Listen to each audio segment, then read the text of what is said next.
Pat's Interference is brought to you by FanDuel, the exclusive wagering partner of the CLNS Media Network. So as the old saying goes, even a blind squirrel with no hair, back pain, so-so hearing, and a Diet Mountain Dew addiction finds a nut. And that squirrel, let me tell you, with no hair, hearing, back pain, and a Diet Mountain Dew addiction is me. Because a day after I write up 5 fake Patriots trades at the Boston Herald, bostonherald.com, those come out Saturday. Sunday morning, come on down, Tyrone Wheatley Jr., an offensive tackle I will bet you had no idea existed. Because for the most part, I had no idea who Tyrone Wheatley Jr. was until earlier this summer. He is someone who is now a New England Patriot. So is Vederian Lowe, a former offensive tackle for the Vikings, whom they traded for hours later. Today, as we are on the eve of roster cuts, just hours away, less than 24 hours away, recording late Monday night, we are going to run down both of those 2 real trades, 3 fake trades I wrote up in that same piece that dropped Saturday, and I've got one new one for you. All of this brought to you by FanDuel, the exclusive wagering partner of the CLNS Media Network, and this podcast, Pat's Interference Podcast, which last couple episodes I have asked and you have delivered 5-star ratings, more reviews. Again, we're open to any kind of feedback. Hit me up on Twitter, email, but especially Apple and Spotify are huge for us as we continue to grow. Right now, the Patriots roster is not growing. It is shrinking. They are still more than 20 moves away, again, as we record late Monday night. But the 2 new offensive tackles, Tyrone Wheatley Jr. and Vederian Lowe, both speak to something that you've known about with this team if you have tuned in for a preseason game, a preseason quarter, a series, or read a single piece. Specifically one I wrote 2.5 weeks ago, that Bill O'Brien is treating this offense like the offensive line is a bug and not a feature. Something he is a problem as opposed to almost 50% of that offense whenever he sends it out there. And you can tell in the play calling, RPOs, screens, ton of play action, the kind of offense you would run if you knew you had offensive line problems. Well, the Patriots have finally come around. And it might be Bill O'Brien getting in Belichick's ear saying, we can't play like this, with City Sal playing offensive tackle. So they trade Pierre Strong, 4th-round pick from a year ago out of South Dakota State. You all knew Pierre Strong because the dude is fast, okay? 4.3 speed. Flashed a little bit at Arizona last year. Monday night game, finished with 5 catches, 72 yards. He ran for 100 yards on 10 carries throughout the whole year, but didn't really play. Okay, seemed to be following the mold that we've talked about forever. 4th-round running back, takes a redshirt year, huge year 2 leap. Maybe not even James White, but he seemed to be the passing down guy. The problem with Pierre Strong, at least in New England, because now, of course, he's in Cleveland and Tyrone Wheatley Jr. is here, is he never became that back. In fact, he went backwards while Kevin Harris leapt him on the depth chart this summer. It's something I wrote in my film review of the preseason finale at Tennessee, and really weeks earlier, because you just saw it in practice with the reps, the way he was playing. This dude is high cut and skinny below the waist. I'm not trying to kick him while he's down. I've been kicking him basically all summer. I think there's still talent there that the Patriots, for whatever reason, just couldn't get out of him. But when people look at this and go, give up on, oh my God, Pierre Strong, who's a 4th-round pick? He runs a 4.3. You're missing the part where we all have been spoiled by the Patriots' success rate on hitting on mid-round running backs. Pierre Strong was not going to follow that because most 4th-round picks actually don't hit. And the ceiling for those guys is not James White. It's typically a backup. And so that's what Pierre Strong was drafted to become. Maybe better with a little bit of talent. And it just never materialized. They needed someone who they could rely on blitz pickup, maybe some short yardage, certainly on passing downs. And neither Kevin Harris nor Pierre Strong did enough to say, I'm the guy. That's why Zeke's here, and that's why Pierre Strong is gone. As for Wheatley Jr., really interesting story. I've actually been talking to people who coached him back in college at Stony Brook, came over from Michigan. As you would expect, 310-pound dude goes from University of Michigan football down to Long Island to play football. Makes an impact. He actually played tight end for most of his college career at Stony Brook. Okay, again, still at 310. Going to have a story later out. We'll save that part. But the interesting part here is that this is a guy who's only played offensive tackle the last 2-3 years. I don't know if he's going to contribute right away.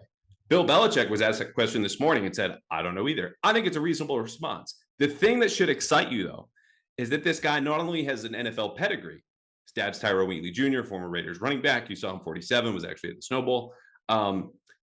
He's got natural strength, quick feet. Again, the skills of a tight end who can move, and he's a natural run blocker. The issue, of course, is he's inexperienced, and he's got some anchor issues in pass protection. I think they can smooth those out. Ken, he's got stuff like Vederian Lowe does, traits you just can't teach. But there's a reason he was undrafted, partly because he was changing positions as he tried to go to the NFL. Vederian Lowe, obviously not as refined. The Vikings got rid of him. But Wheatley, really quickly, 2020 works his way from a tight end to offensive tackle. 2021 tries out with the Bears, signs to their practice squad. They have an executive named Champ Kelly who leaves the Bears in 2022 to go join Dave Ziegler and Josh McDaniels. So he goes to the Raiders. Well, where does Wheatley go?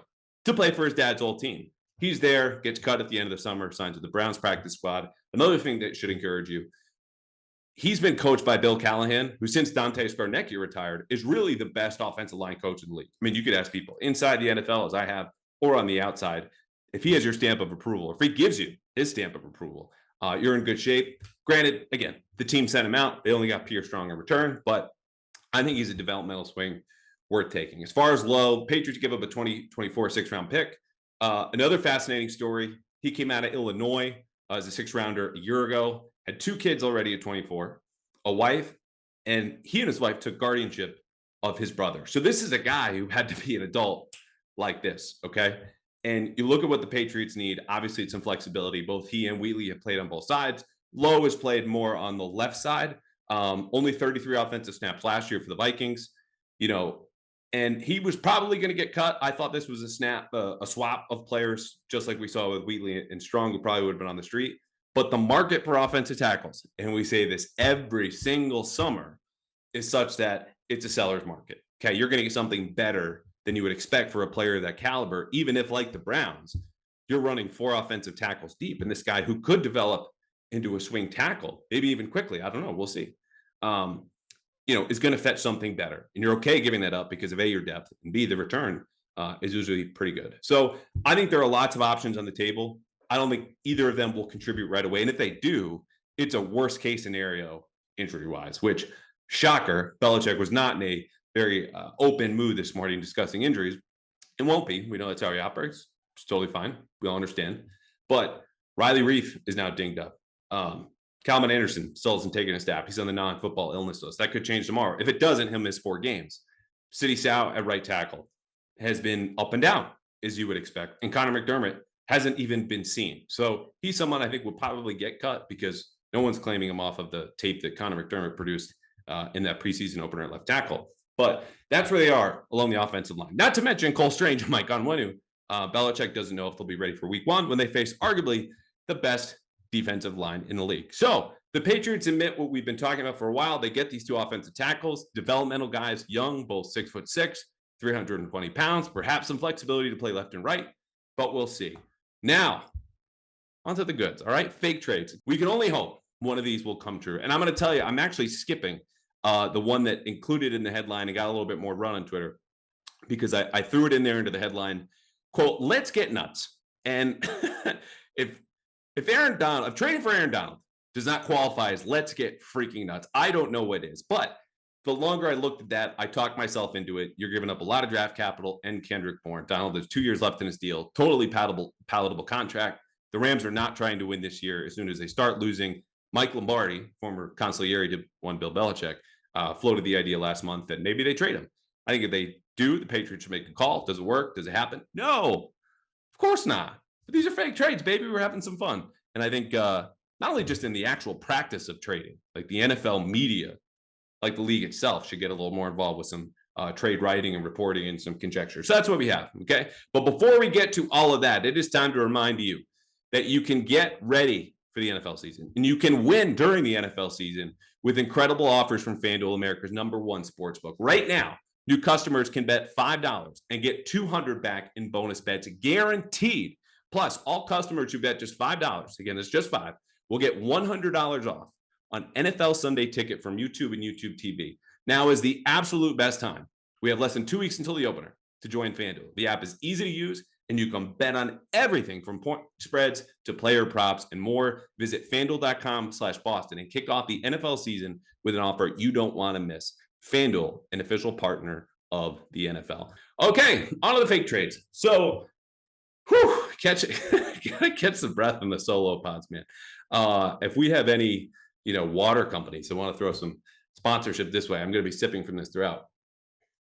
Now, Trade number one, you will recognize this name because he was here in 2018. He was an all-pro kick returner. He's mostly played receiver. He was a first-round pick. But as of late, Cordero Patterson has been playing running back. And in this scenario, the Patriots give up another running back who was underwhelmed. Granted, Kevin Harris is a 6th-round pick. Most of them don't make the team back-to-back years. He's made it once, or practice squad, got elevated, whatever, technicalities. Patriots trade Kevin Harris in a 7th-round pick to Cordero Patterson in this deal, because last year Patterson rushed for a career-high 695 yards and 8 touchdowns over just 11 games.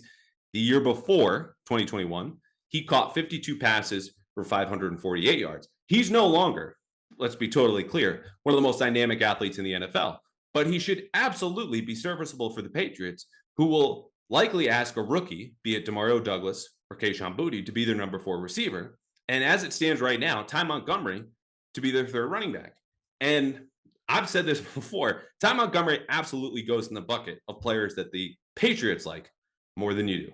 And I'm with you on this one because he has not topped 200 offensive yards in a single season since 2018. Meanwhile, Cordero Patterson, even though he's now 32, has done that in 5 of the last 6 years. So for the Falcons, they sell high on a 32-year-old guy whose career they really, rehabbed and revived. They replace him with Harris, who's a young back, really just kind of a power back. Again, short yardage, things that Zeke is going to take off of his plate now as the Patriots' number 2 guy, but hasn't really shown any other plus skills. The thing is, you get Kevin Harris now for 3 more years, obviously cost-controlled contract. He becomes their number 3 or number 4 option behind Bijan Robinson and Tyler Algier. So I think this deal works. It gives the Patriots depth at receiver and running back, someone they're familiar with. You can give you flexibility formationally, schematically, a guy who's obviously dynamic with the ball in his hands, but he's not someone you lean on. He's just someone in case of an injury or as a number 4 receiver, works absolutely fine. And the cost is a running back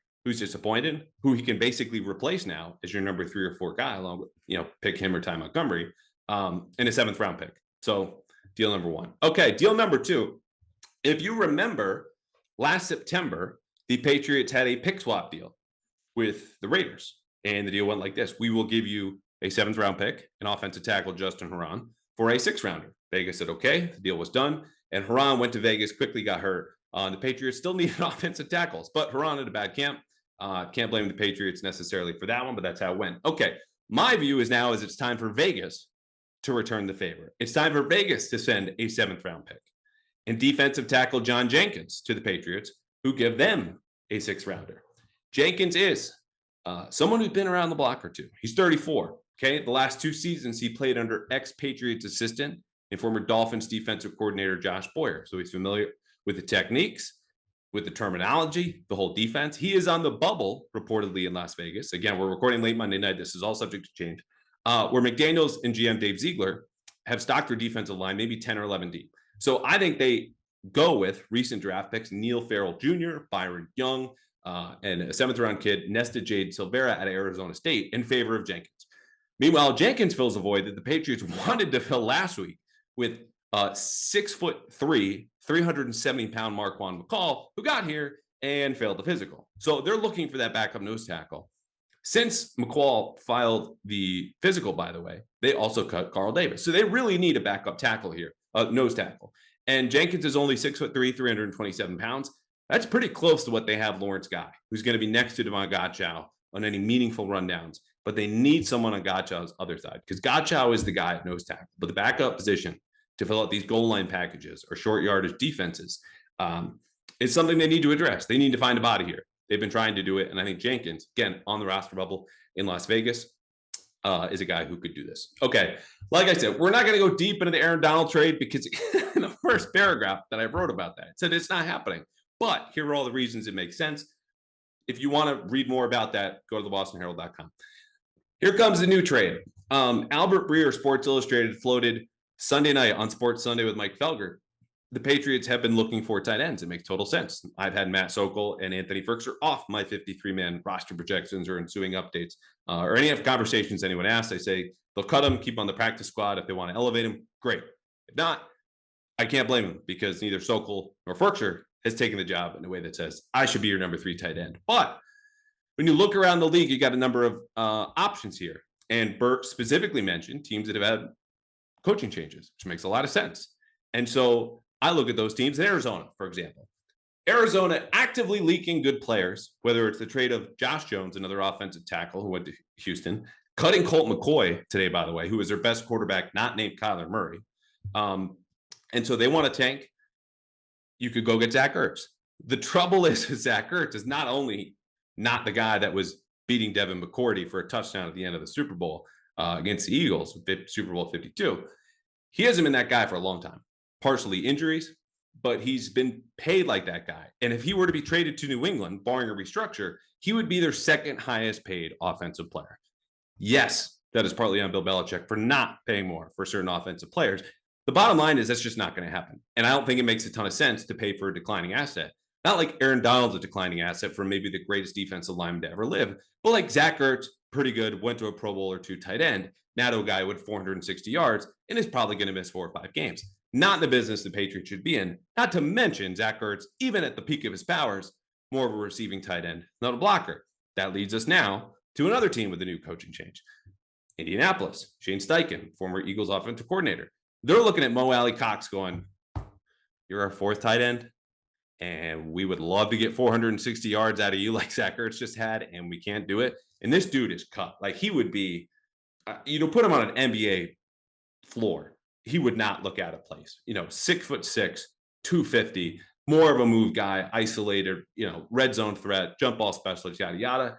The trouble is he's also overpaid. And I don't think that's a player where they say, okay, we'll play in line, this basketball player in football pads, and you'll fit what we want to do. They already have one of those. His name is Mike Gesicki. So the place that I have landed, a third team with a coaching change in the final fake trade, not including Aaron Donald, is the Patriots acquired Denver tight end Albert Okwuegbunam. You say that one at home. Albert Okwuegbunam in a 6th-round pick in exchange for a 5th-round pick. So this is another pick swap trade. You don't lose a pick. You just fall further back in the draft order. You pick up a player. I'm going to call him Albert O. This is too much. Albert O is a 4th-year tight end at Missouri, former mid-round pick, 6'5", 258 pounds. Despite that heft, he's still more of a receiving tight end, but there's bulk there in some blocking skills that have been developed. He is also on the bubble in Denver. He just finished his preseason with 7 catches and 109 yards and 1 touchdown against the Rams last week. So the downside is, of course, you're trading for a 4th-string tight end right now because Denver has, under Sean Payton, Adam Trautman, who's an all-around guy, another receiving tight end, and a fullback and a blocking tight end. So that's why he's probably in the outside looking in if they only keep 3. And when you look at the price of someone who is a mid-round pick in a contract year, who's topped out at 330 yards receiving, but the Patriots have Hunter Henry, they have Mike Gesicki, they don't need their number 3 tight end to be this giant weapon. I think he gets it done. It's not only just a short-term investment, but with Gesicki and Hunter Henry in contract years, as is Albert O, you might be able to re-sign him for cheap and develop him if they liked him out of Missouri in 2020 and what they've seen, at least as of late, because he's impressed Sean Payton, who's naturally going to just blow him up at the podium and try to hype up his value and say, oh, we really want him, even if they intend to trade him or cut him. And you look at the recent trades for tight ends, Adam Trautman, I mentioned, goes from New Orleans to Denver for a 6th-round pick. Darren Waller from Vegas to the Giants for a 3rd-rounder. TJ Hawkinson took like all of the 4ths from Detroit and goes to Minnesota for a 2nd and a 3rd. Like a pick swap for a backup guy who hasn't produced and was drafted in the middle rounds seems about right. He's not as good as any of those tight ends. And, we forgot about Jonnu Smith and his contract going to Atlanta for a 7th-rounder. So in this scenario, it's not even getting the 7th-rounder. But I think it's proper value for the Patriots who need another tight end or looking at it. And apparently within that market, I think you got to fit here in Albert O. So I don't know if he's Tyrone Wheatley Jr. Part 2. We might have another real trade for the Patriots. I think they should be scouring the market, look at running back, look at tight end. I think they're probably set at the offensive line, pending some different health things, and defensive tackle. Otherwise, we're going to find out a lot in the next 24, 48 hours. I'm glad we could squeeze this episode in. Like I said, I didn't know when we would record next. I don't think it'll be Tuesday night. You'll probably hear from us midday Wednesday, maybe Wednesday night, and get a full look at the roster, which, don't forget, there are always changes the day after. Okay, guys who then get put on IR or whatever it might be, and then they clear spots for other players they want to sign, practice squad, whatever it happens to be. Sometimes there are trades after cuts. So we'll all tweet, write about, break down the depth chart initially, and then it's going to change. So just be patient. Thursday is the day the proverbial dust should settle. All right, this episode of the Pats Interference Podcast is brought to you by FanDuel, the exclusive wagering partner of the CLNS Media Network. So that'll about do it. Again, find us, iTunes, Spotify, rate, review. Hit me up on Twitter, email, whatever you want to have.